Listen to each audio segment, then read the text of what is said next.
ನಮಸ್ಕಾರ. ನಮ್ಮ ಕರಾವಳಿಡು ಬರ್ಸಗುಲ ಬಂಗ ಧೂಳುಗುಲ ಬಂಗ.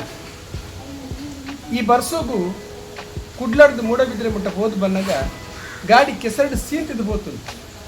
ಇಲ್ಲಗೆ ಬತ್ತದ ನನಗೆ ನೆನಪಾಯಿನಿ ನಮ್ಮ ಕಮಲಪದವಡು ನಾರೆಗುತ್ತದ ಪುಷ್ಪರಾಜ ಶೆಟ್ಟಿನ ಡೆಟಾಕ್ಸ್ ಉಂಡತ್ತೆ ಅಡೆ ಪೋಯಿ ಮುಲ್ ದಾದಪುರ ಸರ್ವಿಸ್ ಉಂಡು ಗೊತ್ತಂಡೆ. Detoxed foam wash, car polishing, car interior cleaning, glass cleaning, under chassis ಬೊಕ್ಕ ಸೈಲೆನ್ಸರ್ ಕೋಟಿಂಗ್ಲ ಉಂಡು. ಕಂಬಳ ಪದವದ ಸ್ಕೈ ಬಾರ್ದ ಕೈತಲು ಡೆಟಾಕ್ಸ್, ಕಾರ್ ವಾಶ್ ಬೊಕ್ಕ ಡಿಟೇಲಿಂಗ್ ಉಂಡು. ಪಿಕ್ ಆ್ಯಂಡ್ ಡ್ರಾಪ್ ಸರ್ವಿಸ್ಲ ಡೆಟಾಕ್ಸ್ಡ್ ತಿಕ್ಕೊಂಡು ಆ ಪಲ್ಲೆಕ ಬಾರಿ ಪೊರ್ಲುದ ಸೇವೆ ಮೂಲಕ ನಿಖಲ್ಲ ವಾಹನ ಎಲ್ಲಿ ಅದಕ್ಕೂ ಮಲ್ಲ ಅದಕ್ಕೂ ಡೆಟಾಕ್ಸ್